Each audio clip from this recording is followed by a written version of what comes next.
Laptop screen వెలుగు నా ముఖం మీద పడుతుంటే అద్దంలో నా ప్రతిబింబం నాకే కొత్తగా అనిపించింది. నా కళ్ళు ఇప్పుడు కేవలం నావి కావు, అవి ఆకలితో రగిలిపోయే 2 నిప్పుకణికల్లా మారాయి. పెదవుల మీద ఇంకా ఆరని రోహన్ రక్తం. అది అసహ్యం కలిగించాల్సింది పోయి ఒక అద్భుతమైన అమృతంలా నరనరాల్లోకి పాకుతోంది. నేను పాత అర్జున్నే అని నిరూపించుకోవడానికి రూమ్ సర్వీస్లో ఆర్డర్ చేసిన ఖరీదైన సింగిల్ మాల్ట్ విస్కీ కూడా నల్లగా మారి చిన్న చిన్న జలగలతో నిండి బయటకు వచ్చేసింది. నాలో ఉన్న ఆకలి ఇప్పుడు వేరే దేనికోసం పరితపిస్తోంది. అదే రాత్రి నేను తారాపీఠ్కు తిరిగి వెళ్లాను. రోజుల తరబడి కదలడానికి నిరాకరించిన ఆ రైలు ఒక విశ్వాసపాత్రమైన కుక్కలా ప్లాట్ఫారం మీద నా కోసం వేచి ఉంది. ఇప్పుడు అర్జున్ మళ్ళీ ఏం చూడబోతున్నాడు, అర్జున్కి ఏం కాబోతుంది, ఈ వీడియోలో తెలుసుకుందాం.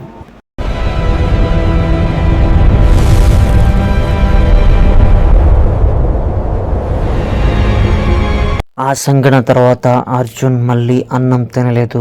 అది భయం వల్లనో లేక నీరసం ద్వారానో కాదు. గతంలో తనకు తృప్తినిచ్చిన ఏ పదార్థం మీద కూడా ఇప్పుడు తనకు ఆకలి కలగడం లేదు. అన్నం తింటే బూడిదలా అనిపిస్తోంది. నీళ్లు తాగితే నదిలోని బురద, శవాల దహనపు పొగ వాసన వస్తున్నాయి. తను పాత అర్జునే అని నిరూపించుకోవడానికి రూమ్ సర్వీస్లో ఆర్డరు చేసిన ఖరీదైన సింగిల్ మాల్ట్ విస్కీ కూడా నల్లగా మారి చిన్న చిన్న జలగలతో నిండి బయటకు వచ్చేసింది. తనలో ఉన్న ఆకలి ఇప్పుడు వేరే దానికోసం పరితపిస్తోంది. అదే రాత్రి తాను తిరిగి తారాపీఠ్కు వెళ్ళాడు. రోజుల తరబడి కదలడానికి నిరాకరించిన ఆ రైలు ఒక విశ్వాసపాత్రమైన కుక్కల ప్లాట్ఫారం మీదకు తన కోసం వచ్చింది. టికెట్ చెకర్ తనని టికెట్ అడగలేదు. అతను కేవలం చేతులు జోడించి నమస్కరిస్తూ జైమా అని అన్నాడు.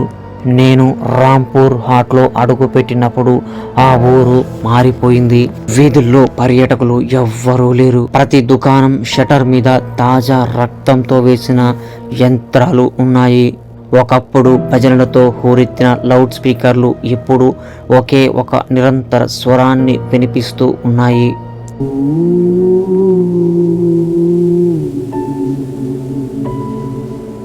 శ్మశానం పైన ఆకాశం ముదురు ఎరుపు రంగులో మెరుస్తోంది. చంద్రుడికే బహిష్టు అయ్యిందేమో అన్నట్లుగా ఉంది. తను నేరుగా మర్రి చెట్టు వద్దకు నడిచాడు. దాని కాండం చీలిపోయి ఉంది. లోపల తడి ఎర్రటి చెక్కతో చేసిన గర్భంలా ఉంది. అమ్మ ముఖం ఆ చెట్టు బెరడు నుండి ఒక గడ్డలా మొలిచింది. కళ్ళు మూసి ఉన్నాయి. నోరు మాత్రం నిశ్శబ్ద కేకతో తెరిచి ఉంది. వేర్ల నుండి పాల వంటి ద్రవం కారుతోంది. అది నేలను తాకగానే బొసలు కొడుతోంది కూడా. ఆ శిశువు దాని కింద వేచి ఉంది. అది ఇప్పుడు పొడవుగా పెరిగింది. దాని చర్మం లోపల ఏదో పెద్ద ప్రాణి ఏదుతున్నట్లు కదులుతోంది. అది మాట్లాడినప్పుడు స్వరం ఒక సెకను ఆలస్యంగా బయటకు వచ్చింది. సరిగ్గా సింకవని సినిమాలాగా. నువ్వు దీన్ని అనుభవిస్తున్నావు అని అంది. అదే సమయంలో నేను కూడా అన్నాను. ఇద్దరం ఒక్కసారిగా నవ్వాము. ఆ తరువాత 7వ ద్వారం అన్నాము ఏకధాటిగా. ఆకలి అని అనగానే నా చెయ్యి పట్టుకుంది. గోర్లు లోపలికి వెళ్ళిపోయాయి. చర్మం వెచ్చగా దాదాపు మనిషిలాగా ఉంది. ఈ రాత్రి నువ్వు మొదటిసారి నీ సొంత నోటితో ఆహారాన్ని స్వీకరించబోతున్నావు అని అది శ్మశానంలోకి తీసుకువెళ్ళింది.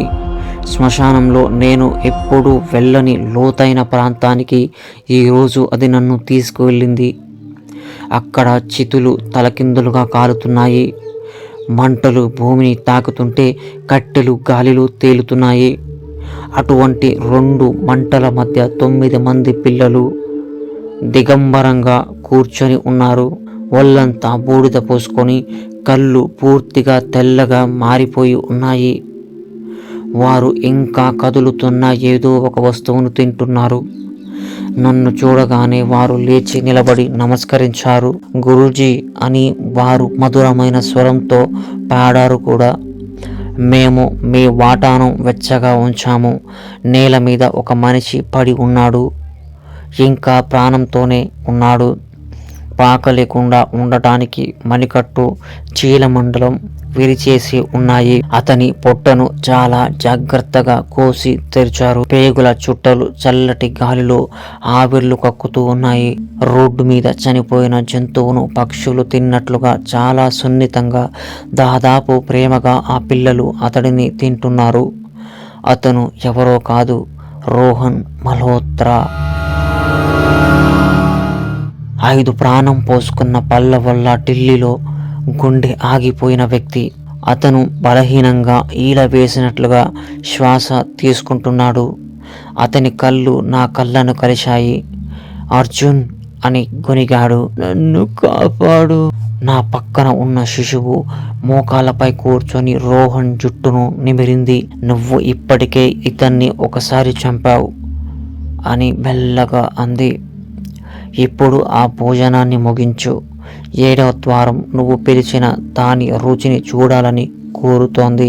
నా మోకాళ్ళు వణికిపోయాయి. నేను ఆ శరీరం పక్కన పడిపోయాను. నా ముఖం అతని పొట్టలో శిథిలాల వైపు వంగినప్పుడు రోహన్ అరవడానికి ప్రయత్నించాడు. కానీ పిల్లల్లో ఒకరు తన చిన్న చేత్తో అతని నోటిని మూసివేశారు. నేను కొరికాను. మొదటి రుచి నా మెదడులోని ప్రతి నరాన్ని ఉత్తేజపరిచింది. అది ఏ డ్రగ్ కంటే, ఏ అనుభూతి కంటే గొప్పగా ఉంది. వెచ్చగా, సంపన్నంగా, విద్యుత్తులా ఉంది. నేను మాంసాన్ని చించి మింగేశాను. రక్తం నా గడ్డం మీదుగా ఊపిరితిత్తుల్లోకి, నరాల్లోకి ద్రవ రూపంలో నిప్పులా ప్రవహించింది. రోహన్ శరీరం ఒక్కసారి విలువెలాడి నిశ్చలమైపోయింది. తను వెనక్కి కూర్చున్నప్పుడు నా పొట్ట ఉబ్బిపోయింది. నా చొక్కా కుట్లు ఊడిపోయాయి. పిల్లలు మెల్లగా చప్పట్లు కొట్టారు. నా ముఖం ఉన్న ఆ శిశువు నా రక్తపు నోటిని ముద్దాడింది. బాగా చేశావు నాన్న అని రహస్యంగా అంది. అది నా చేతిలో ఏదో పెట్టింది. చనిపోయిన పక్షి ఇంకా మెల్లగా కొట్టుకుంటోంది. దీన్ని హోటల్కు తీసుకువెళ్ళు అని నిర్దేశించింది. దీన్ని తక్కువగా ఉడికించు, అన్నంతో కలిపి తిను. మిగిలినది నీ చెల్లికి కొరియర్ ద్వారా పంపించు. రాబోయే దానికోసం ఆమెకు శక్తి అవసరం. నేను నిరాకరించాలనుకున్నా, వాంతి చేసుకోవాలనుకున్నాను. కానీ దానికి బదులుగా సంతలో చేపలను చుట్టినట్లు ఆ గుండెను అరటి ఆకులో చుట్టి ఆ ఎర్రటి వెలుతురు ఉన్న ఊరి గుండా తిరిగి నడిచాను. ఎవరూ నన్ను చూడలేదు. నేను వెళ్తుంటే కుక్కలు వాటి పొట్టలు చూపిస్తూ కిందకి పడుకున్నాయి. హోటల్ కిచెన్లో అక్కడి వంటవాడు నన్ను చూడగానే ఒక్క మాట కూడా మాట్లాడకుండా గ్యాస్ స్టవ్ తాళం ఇచ్చాడు. నేను ఆ గుండెను నెయ్యి, ఉల్లిపాయలు, మిర్చి వేసి వేయించాను. ఆ వాసన అసహ్యంగా ఉన్న అద్భుతంగా అనిపించింది. నేను సగం నిలబడిన సింక్ దగ్గర తినేశాను. మిగిలిన సగాన్ని ఒక స్టీల్ టిఫిన్ బాక్స్లో పెట్టి ఈ అడ్రస్కు పంపాను. Priya Singh, flat 12B, cloud 9 towers, sector 56, London. నేను ఆ మూత మీద టమాటో సాస్తో ఇలా రాశాను. ఇంట్లో వండినది, ప్రేమతో అన్నయ్య. నేను అడ్రస్ రాయడం పూర్తి చేయకముందే కొరియర్ అబ్బాయి వచ్చాడు. అప్పటికే అతని దగ్గర లేబుల్ ప్రింట్ అయి ఉంది. తెల్లవారుజామున 4:44 నా ఫోన్ మోగింది. ప్రియా నుండి ఒక ఫోటో వచ్చింది. ఆమె తన కిచెన్లో ఉంది. కళ్ళు వెడల్పు చేసి ఆ టిఫిన్ పట్టుకొని ఉంది. మాంసం నుండి ఆవిర్లు వస్తున్నాయి. ఆమె పెదవులు అప్పటికే ఎర్రగా ఉన్నాయి. దాని క్యాప్షన్, ఓ మై గాడ్ అన్నయ్య, నువ్వు ఇంత బాగా వండటం ఎప్పుడు నేర్చుకున్నావు? అదిరిపోయింది. నవ్వుతూ ఏడుస్తున్న ఎమోజీలు. నేను బాత్రూంలోకి వెళ్ళి కడుపు నొప్పి వచ్చేలా వాంతి చేసుకున్నాను. కానీ ఏమీ రాలేదు. నా కడుపు మళ్ళీ ఖాళీ అయిపోయింది. ఆ ఆకలి అప్పటికే అంతకుముందు కంటే తీవ్రంగా తిరిగి వచ్చింది. నేను నా ల్యాప్టాప్ తెరిచాను. ఇప్పటికే ఎపిసోడ్ 7 రాయబడి ఉంది. ఆ సీన్ అంతా కలుషితమైన మద్యం తాగడం వల్ల కలిగిన భ్రాంతిగా వర్ణించాను.